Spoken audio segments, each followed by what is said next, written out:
ఓం శ్రీ గణేశాయ నమః. శ్రీమాత్రే నమః. శివాయ గురవే నమః. శ్రీకృష్ణ పరబ్రహ్మణే నమః. శ్రీరామాయ నమః. శ్రీ గురుభ్యో నమః. నారాయణం నమస్కృత్య నరం చైవ నరోత్తమం దేవీం సరస్వతీం వ్యాసం తతో జయముదీరయేత్. నమః శివాభ్యాం నవయవ్వనాభ్యాం పరస్పరాశ్లిష్టవపుర్ధరాభ్యాం నగేంద్రకన్యా వృషకేతనాభ్యాం నమో నమః శంకర పార్వతీభ్యాం. హర హర మహాదేవ. శంభో శంకర. ప్రియ భగవద్బంధువులారా, మోహనవాణి ఛానల్ ద్వారా పార్వతీ పరమేశ్వరుల యొక్క దివ్యమైన భవ్యమైన కళ్యాణ గాథని అత్యంత భక్తితోటి శ్రవణం చేస్తూ ఉన్నటువంటి భక్తామ తల్లులకు తండ్రులకు ముందుగా నా యొక్క సాధువాదాలు చెల్లించుకుంటున్నాను. నిన్నటి రోజున 2వ ఎపిసోడ్లో మనం అమ్మవారి యొక్క స్తోత్రం, దేవతలు చేసినటువంటి స్తోత్రం, ఆ తరువాత మేనాదేవి ఉమాదేవి కోసం తపస్సు చేయటం, ఆ తల్లి ప్రత్యక్షం కావటం, వరాలు ఇవ్వడం, ఆ వరాలకి అనుగుణంగా మొట్టమొదట మైనాకుడు అనేటువంటి పుత్రుడు పుట్టడం, ఆ తర్వాత మరి 99 మంది కొండలన్నీ కూడా కొడుకులుగా హిమవంతుడికి పుట్టారు. అంతవరకు చెప్పుకున్నాం మనం. ఈ రోజున 3వ ఎపిసోడ్లోకి మిమ్మల్ని అందరినీ సాదరంగా ఆహ్వానిస్తూ ఉన్నాను.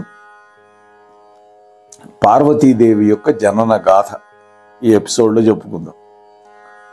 సూతుడు మహా ఆనందంతో ఆ తర్వాత జరిగినటువంటి గాథని శౌనకాది మహర్షులకు చెబుతూ ఉన్నాడు. అమ్మవారి జననం అంటే ఎవడకుండదు సంతోషం. ఓ మహర్షులారా, స్మరణ మాత్రం చేతనే అత్యంత కరుణను కురిపించేటటువంటి పరమ పావని అయినటువంటి దుర్గాదేవి పార్వతీదేవిగా ఆవిర్భవించినటువంటి పవిత్రమైనటువంటి కథ చెబుతాను, శ్రద్ధగా వినండి అన్నాడు సూతుడు.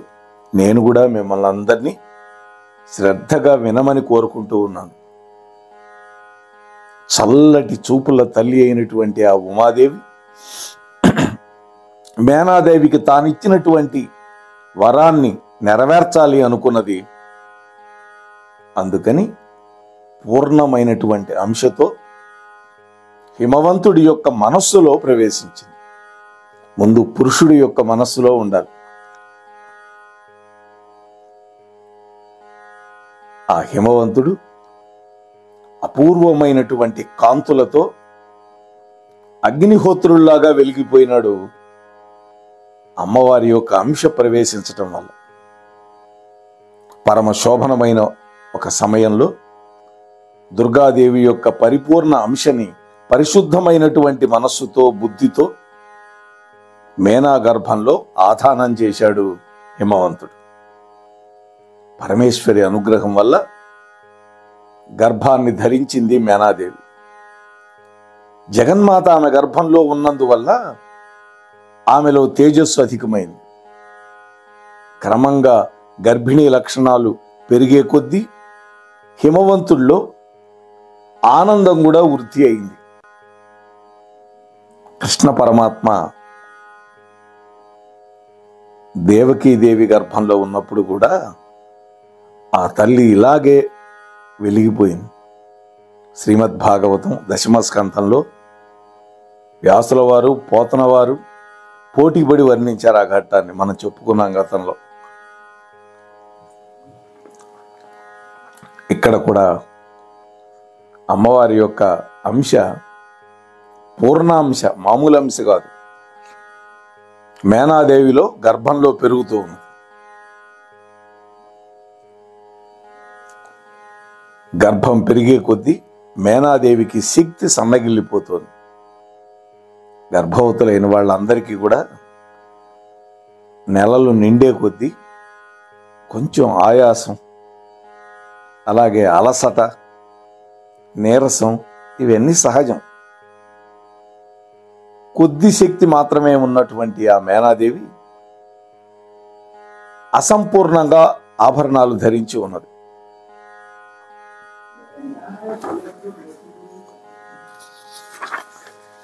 ముఖం పాండువర్ణంలో ఉన్నది, అంటే రక్తం తగ్గిపోయింది.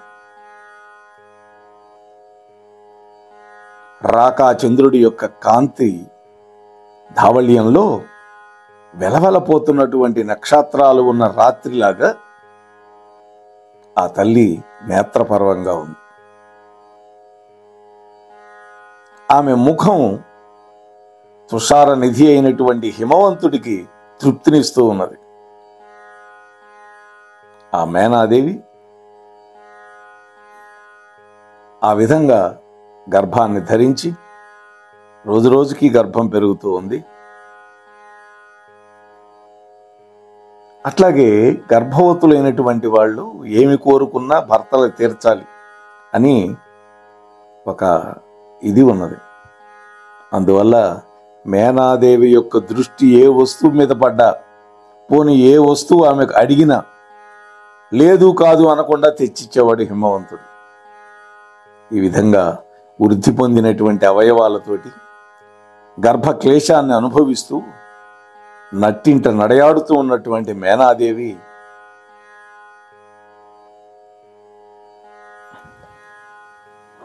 ఎలా ఉన్నది అంటే మలయ పర్వతానికి చెలుస్తున్నటువంటి తమాల లతలాగా ఉన్నది అని ఇక్కడ ఉపమానం వేశారు. హిమవంతుడు గర్భవతికి జరపవలసినటువంటి వైదిక సంస్కారాలన్నీ యథావిధిగా జరిపించాడు.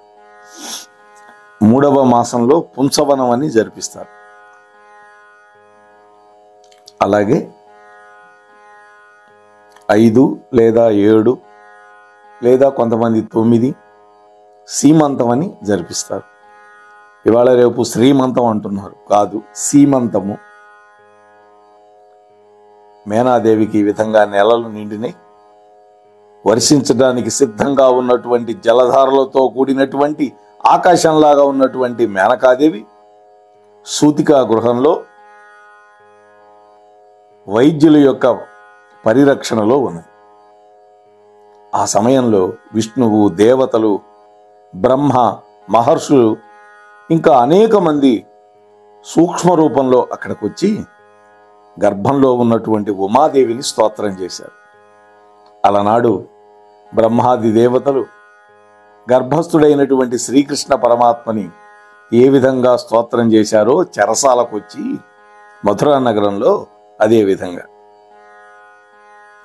దుర్గే జయ జయ ప్రాజ్ఞే జగదంబ మహేశ్వరి సత్యవ్రతే సత్యపరే త్రిసత్యే సత్యరూపిణి సత్యస్తే సత్య సుప్రీతే సత్యయోనే చ సత్యతః సత్య సత్యే సత్యనేత్రే ప్రపన్నా శరణం చ తే శివప్రియే మహేశాని దేవ దుఃఖ క్షయంకరి త్రైలోక్యమాత శర్వాణి వ్యాపిని భక్తవత్సల అవిర్భూయ త్రిలోకేసి దేవకార్యం కురుష్వః సనాథాః కృపయా తేహి వయం సర్వే మహేశ్వరీ. ఇది విష్ణువు బ్రహ్మాది దేవతలందరూ చేసినటువంటి అద్భుతమైన స్తోత్రం. ఓ దుర్గా నీకు జయము జయము. ఓ మహేశ్వరి నువ్వు జ్ఞానఘనవి, జగన్మాతవి. సత్యమునందు నువ్వు దృఢంగా ప్రతిష్ఠితమై సద్రూపమై వెలసి ఉన్నావు. సత్యమే నీ స్వరూపం కాబట్టి నువ్వు 3 కాలాల్లో కూడా సత్యస్వరూపిణివే. నువ్వు సత్యములో ఉంటావు, సత్యములో ఆవరించి ఉంటావు, సత్యము వల్లనే సంప్రీతురాలు అవుతావు. వ్యావహారిక సత్యమైనటువంటి ఈ జగత్తుకి అధిష్టానమైనటువంటి సత్యం నీవే తల్లి. నీది సత్య దర్శనం. అటువంటి నిన్ను మేము శరణు పొందుతూ ఉన్నాం. హే శివప్రియ, నువ్వు దేవతల యొక్క దుఃఖాన్ని హరిస్తావు. 3 లోకాలకి మాతవి, శర్వుడి యొక్క పత్నివి. అందుకనే శర్వాణి. నువ్వు సర్వమునందు వ్యాపించి ఉన్నావు. నువ్వు భక్త వత్సలవి తల్లి. 3 లోకాలకి అధీశ్వరివి. నువ్వు అవతరించి మా దేవకార్యాన్ని నెరవేర్చు. నీ దయ వల్ల మేమంతా ఇవాళ రక్షణ పొందిన వాళ్ళమయ్యాం. తల్లి, లోకంలో ఉత్తమమైన సుఖాలను అనుభవిస్తున్న వాళ్ళంతా ఆ సుఖాలను కేవలం నీ వల్లనే, నీ నుండి మాత్రమే పొందుతుంది. అమ్మా, నువ్వు లేకుండా ఏది కూడా శోభించదు అని వాళ్ళంతా సూక్ష్మ రూపంలో వచ్చి గర్భస్థురాలైనటువంటి జగన్మాతని ప్రార్థించి వాళ్ళందరూ వెళ్ళిపోయినారు వాళ్ళ లోకాలకి. జగన్మాత ఆవిర్భవించబోయే సమయం ఆసన్నమైంది. ఆ శుభ సమయంలో గ్రహాలు, నక్షత్రాలు, రాసులు పరమశాంతంగా ఉన్నాయి. చూసారా, మహాత్ములు అమ్మవారు పుట్టబోతోంది. రామచంద్రమూర్తి పుట్టినప్పుడు 5 గ్రహాలు ఉచ్ఛలో ఉన్నాయని చెప్పి వాల్మీకులు వారు చెప్పారు. ఇక్కడ కూడా గ్రహములు, నక్షత్రాలు, రాసులు అన్నీ కూడా పరమశాంతంగా ఉన్నాయి. ఆకాశం ప్రసన్నంగా ఉంది. దిక్కులన్నీ అద్భుతంగా ప్రకాశిస్తూ ఉన్నాయి. జనపదాలు, గ్రామాలు, పట్టణాలు, నగరాలు మొదలైనటువంటి జన సంకీర్ణ సాగర పరివృతమైనటువంటి సమస్త భూమండలం కూడా మంగళాలతో నిండిపోయింది. అమ్మవారు పుట్టబోతోంది కదా. అలాగే బావులు, చెరువులు, సరస్సులు అన్నీ కూడా అద్భుతమైన స్వాదు జలాలతోటి వికసిస్తూ ఉన్నాయి. ఆ జలాలలో చక్కటి సుగంధాన్ని వెదజల్లేటటువంటి అరవిచ్చినటువంటి పద్మాలతోటి, కలువలతోటి శోభాయమానంగా ఉంది. సుగంధభరితమైనటువంటి శీతల వాయువులు అన్ని దిక్కులలో ఒకేసారిగా వీచినాయి. శరదృతువు ఆగమనంతో సమస్త నదీ నదాలలో ఉండే జలాలన్నీ చక్కగా తేటబారినట్లుగా మునుల యొక్క మనస్సుల్లో ఉండే కలతలన్నీ తీరిపోయింది. చూసారా ఎటువంటి ఉపమానాలు వేస్తున్నారో ఇక్కడ వాల్మీకుల వారు, వ్యాసుల వారు. దేవతల యొక్క తూర్య నాదాల యొక్క ఘోష మిన్నుముట్టింది.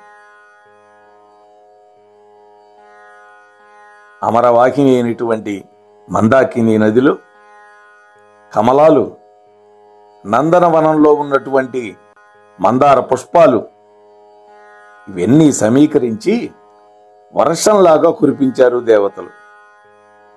గంధర్వులు గానం చేస్తూ ఉన్నారు. విద్యాధరలు, అప్సరసలు అద్భుతమైనటువంటి నాట్యోత్సవాన్ని చేస్తూ ఉన్నారు. అమ్మవారు జన్మించబోతున్నదని. అది వసంత ఋతువు, చైత్రమాసం, మృగశిర నక్షత్రయుక్తమైనటువంటి నవమి తిథి రోజు అర్ధరాత్రి సమయంలో చంద్రమండలం నుండి మధువు పుట్టినట్లుగా అమ్మవారు పుట్టింది. జై జగన్మాతకు.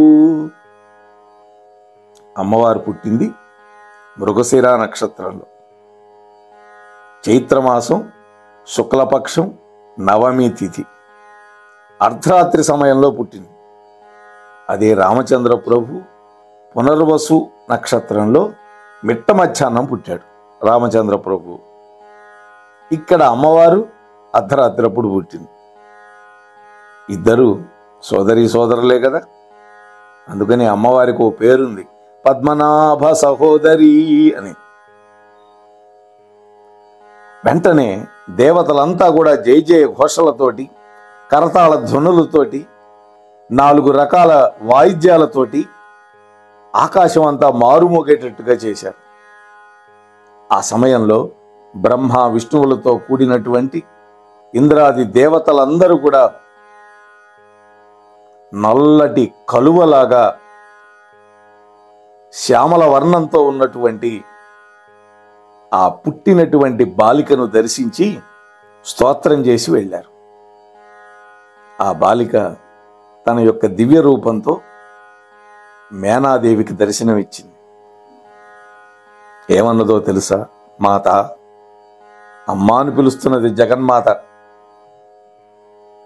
తాను మేనాదేవికి కూతురుగా పుట్టింది కాబట్టి, నేను గతంలో నీకు కుమార్తెగా పుట్టి నా లీలలను ప్రదర్శించి దేవకార్యాన్ని నిర్వహిస్తానని నీ తపస్సుకు మెచ్చుకొని వరంగా ఇచ్చాను కదా,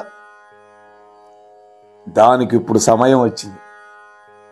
మీ దంపతులు నన్ను పుత్రికాభావంతో పెంచండి అని పలికి ఆ దివ్య రూపాన్ని విడిచిపెట్టి మామూలు శిశురూపాన్ని పొందింది.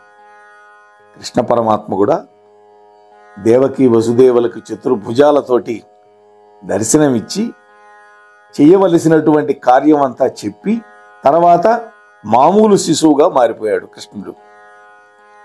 అలానే ఇక్కడ అమ్మ కూడా అలాగే. ఇక అమ్మవారి యొక్క బాల్య లీలలు ఎలా నడిచినాయో చూద్దాం.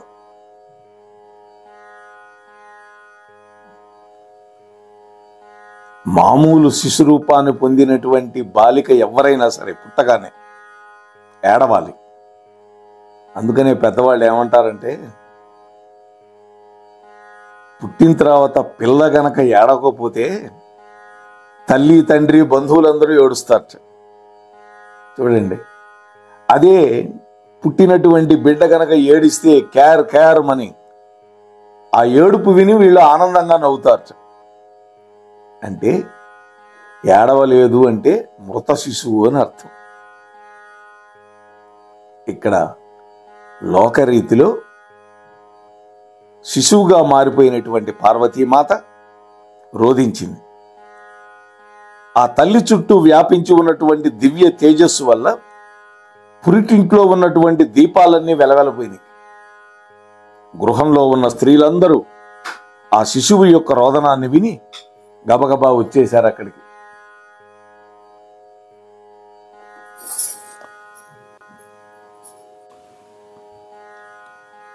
అమ్మవారు పుట్టినటువంటి శుభవార్తను వెంటనే అంతఃపుర పరిచారకుడు హిమవంతుడికి పోయి చెప్పాడు.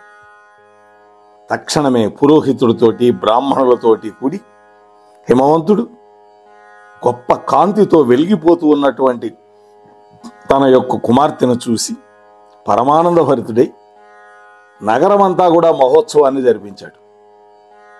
నామకరణ మహోత్సవ వేళ కాళీ మొదలైనటువంటి సుఖప్రదమైనటువంటి నామాలను పెట్టాడు అమ్మవారికి. నల్లగా ఉన్నది కాబట్టి కాళీ అని పేరు పెట్టారు. హిమవంతుడు కూతురు కాబట్టి హైమవతి అయింది. పర్వతరాజు యొక్క పుత్రిక కాబట్టి పార్వతి అయింది. ఇలా ఇంకా అనేక నామాలు ఆ తర్వాత అమ్మవారు సంతరించుకుంది. ఈ విధంగా ఆ పుట్టినటువంటి ఆ బాలిక క్రమంగా శుక్లపక్ష చంద్రుడిలాగా పెరుగుతూ అందరికీ ఆనందాన్ని ఇస్తూ ఉన్నది. ఆ హిమవంతుడి యొక్క రాజగృహంలో వర్షాకాలంలో గంగలాగా, శరత్కాలంలో చంద్రబింబంలాగా ప్రకాశిస్తూ ఉన్నది. శరత్కాలంలో చంద్రుడు బాగా ప్రకాశించి మంచి వెన్నెలు ఇస్తారు. వర్షాకాలంలో గంగ అద్భుతంగా ప్రవహిస్తుంది హిమవంతుడి మీద. బంధువులంతా ఆమెను కులోచితంగా పార్వతి అని పిలుస్తూ వచ్చారు. ఎందుకని? పర్వతరాజ పుత్రిక కాబట్టి. క్రమంగా ఆ బాలిక పెరిగి పెద్దదైంది. తపస్సుకి ఉపక్రమించగానే మేనాదేవి ఉమా అన్నది. అంటే అబ్బే వద్దు, తపస్సుకు వెళ్ళొద్దు అని అనేకసార్లు నిషేధించిన కారణంగా అప్పటి నుండి ఆ తల్లికి ఉమా అనేటువంటి పేరు కూడా లోకంలో ప్రసిద్ధికెక్కింది. అది మనం తర్వాత తెలుస్తుంది మనకి.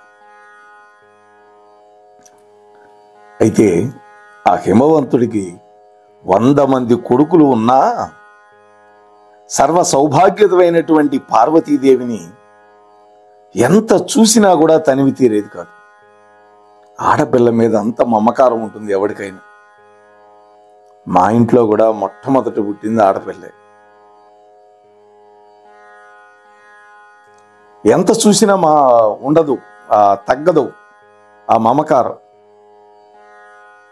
దాదాపు 5 ఏళ్ళు వచ్చే వరకు నా ఒళ్ళోనే కూర్చునేది మా అమ్మాయి, టీవీ చూస్తూ ఉంటే పడకుర్చీలో కూర్చొని.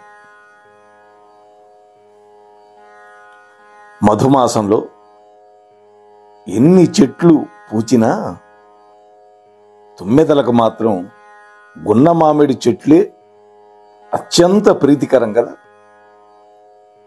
వాక్కు వల్ల విద్వాంసుడు ఏ విధంగా శోభిస్తాడో, పార్వతీదేవి పుట్టటం వల్ల హిమవంతుడు పవిత్రుడైనాడు. సాటి వాళ్లలో గొప్ప మన్నను కూడా పొందాడు. నడయాడుతున్నటువంటి దీపశిఖలాగా నట్టింట్లో సంచరిస్తున్నటువంటి పార్వతీదేవి కూడినటువంటి ఆ రాజగృహం మందాకిని నదితో కూడినటువంటి పాలపొంతలాగా ప్రకాశించింది. మందాకిని అనే పేరుతో దేవలోకంలో ఉంటుంది గంగమ్మ. ఉమాదేవి తన చెలికత్తెలతో కలిసి గంగా నది యొక్క ఇసుక స్థలాలలో బొమ్మల పెళ్లిళ్లు చేస్తూ ఆడుకునేది. రుక్మిణీమాత కూడా బొమ్మల పెళ్లిళ్లు చేసేదని రుక్మిణీ కళ్యాణ గాథలో పోతన గారు చెప్పారు. ఆ తరువాత విద్యారంభ సమయంలో గురువులైనటువంటి మునుల యొద్ద మనస్సును లగ్నం చేసి సమస్త విద్యలు గ్రహించింది. అసలు సమస్త విద్యలకి ఆలవాలం ఆ తల్లి. అయినా కూడా గురుముఖంగా గ్రహించింది తల్లి మన అందరికీ పాఠం చెప్పటానికి. ఈ విధంగా జరుగుతూ ఉన్నది. ఒకనాడు దేవర్షి అయినటువంటి నారదుడు పరమేశ్వరుడి యొక్క ప్రేరణ వల్ల హిమవంతుడి యొక్క ఇంటికి వచ్చాడు. అంటే శివుడే ప్రేరేపించాడు. అప్పుడు ఆ హిమవంతుడు యథావిధిగా నారదుడికి అతిథి సత్కారాలు చేశాడు. తన యొక్క కుమార్తె చేత పాదపూజ చేయించాడు. అప్పుడు ఒక కోరిక కోరాడు. ఓ మహర్షి, మీరు త్రికాల వేదులు, అందువల్ల నా కుమార్తె యొక్క భవిష్యత్తుని చెప్పండి అని అడిగాడు. అప్పుడు నారదుల వారు చిరునవ్వు నవ్వి పార్వతీదేవి యొక్క హస్తరేఖలను సాముద్రిక లక్షణాలను బాగా పరిశీలించి, ఓ పర్వతరాజా, ఈ నీ కుమార్తె సర్వలక్షణ లక్షితాంగి. ఈ తల్లి వల్ల ఉభయ కులాలు ఉద్ధరింపబడతాయి అన్న. అంటే పుట్టినిల్లు ఒక కులం అయితే మెట్టినిల్లు మరొక కులం. కులము అంటే ఇక్కడ వంశము అని అర్థం. పురాణాలలో ఇప్పట్లాగా కులాలు అర్థం చేసుకోకూడదు. కురుకులము అంటే కురువంశం అని, ఇనకులము అంటే సూర్యవంశం అని. ఇక్కడ హిమవంతుడి యొక్క వంశం, అలాగే తాను పెళ్లి చేసుకోపోయేటటువంటి శివుడి యొక్క వంశం, ఈ 2 వంశాలని ఉద్ధరిస్తుంది అన్న. అంతేకాదు సమస్త నారీ లోకానికి ఆదర్శప్రాయులు, శిరోమణిగా ఉంటుంది. సమస్త పుణ్యస్త్రీల చేత పూజలు అందుకుంటుంది. కానీ అని ఒక కానీ వేశాడు ఇక్కడ. ఈమె చేతిలో ఒక విలక్షణమైనటువంటి రేఖ ఉంది. హిమవంత, దాని యొక్క ఫలితాన్ని కూడా చెబుతాను విను. ఈ అమ్మాయికి యోగి, దిగంబరుడు, నిర్గుణుడు, వీతరాగుడు, తల్లిదండ్రులు లేనివాడు, అహంకార రహితుడు, అమంగళ వేషధారి అయినటువంటి వ్యక్తి భర్త కాబోతున్నాడు అని ఒక పెద్ద బాంబు వేశాడు. చూసారా ఎటువంటి వాడు వస్తాట? యోగిరాజు, దిగంబరుడు, దిక్కులే అంబరాలుగా ఉంటాయి ఆయనకి. నిర్గుణుడు, గుణరహితుడైన, ఏ గుణాలు లేవు, అంటే త్రిగుణాలకు అతీతుడని. వీతరాగుడు, అంటే ఎవ్వడి మీద రాగం ఉండదు. తల్లిదండ్రులు లేడు, అభవుడు అన్నారు కదా ఆయన్ని. అహంకారాన్ని విడిచిపెట్టినటువంటి వాడు. అమంగళ వేషధారి అన్నాడు, అంటే కపాలమాలలు ధరిస్తాడు, సర్పాలనే ఆభరణాలుగా ధరిస్తాడు, ఒళ్ళంతా చితాభస్మాన్ని పూసుకుంటాడు, శ్మశానంలో ఉంటాడు. అందువల్ల అమంగళుడు, అమంగళ వేషం. కానీ అమంగళకరుడు కాదు ఆయన, మంగళకరుడు. నారదుడి యొక్క మాటలని మేనా హిమవంతులు విని విచారగ్రస్తులైపోయారు. అయితే జగన్మాత మాత్రం ఆ మాటలు విని ఆ లక్షణాలను అనుసరించి నారద మహర్షి చెప్పినటువంటి వ్యక్తి తప్పకుండా శివుడే అని నిర్ణయించుకొని మనస్సులో హర్షాతిరేకాలతోటి పొంగిపోయింది. అది ఆమె యొక్క సర్వజ్ఞత. మరి ఆ విధంగా పొంగిపోయినటువంటి ఆ పార్వతీమాత ఆ తర్వాత ఆ ఇంట్లో ఇంకా ఏం జరిగింది విశేషాలు అనేవి జగన్మాత యొక్క కృపతోటి రేపటి రోజు మనం కలుసుకొని ముచ్చటించుకునే ప్రయత్నం చేద్దాం. అంతవరకు మీ వద్ద సెలవు పుచ్చుకునే మీ ధర్మవరపు వెంకటరమణ. స్వస్తి. మోహనవాణి తెలుగు పాడ్కాస్ట్ వింటున్న శ్రోతలందరికీ హృదయపూర్వక ధన్యవాదాలు. వినండి, వినిపించండి, వింటూనే ఉండండి మోహనవాణి తెలుగు పాడ్కాస్ట్. మీరు వింటున్నారు మోహనవాణి. మన మోహనవాణి కార్యక్రమాలు మీకు నచ్చినట్లయితే వెంటనే ఒక లైక్ చేయండి, అలాగే కామెంట్ చేయండి, ఎక్కువ మందికి షేర్ చేయండి. సబ్స్క్రైబ్ చేసుకోకపోతే వెంటనే మన ఛానల్కి ఇప్పుడే సబ్స్క్రైబ్ చేసుకోండి. ధన్యవాదాలు.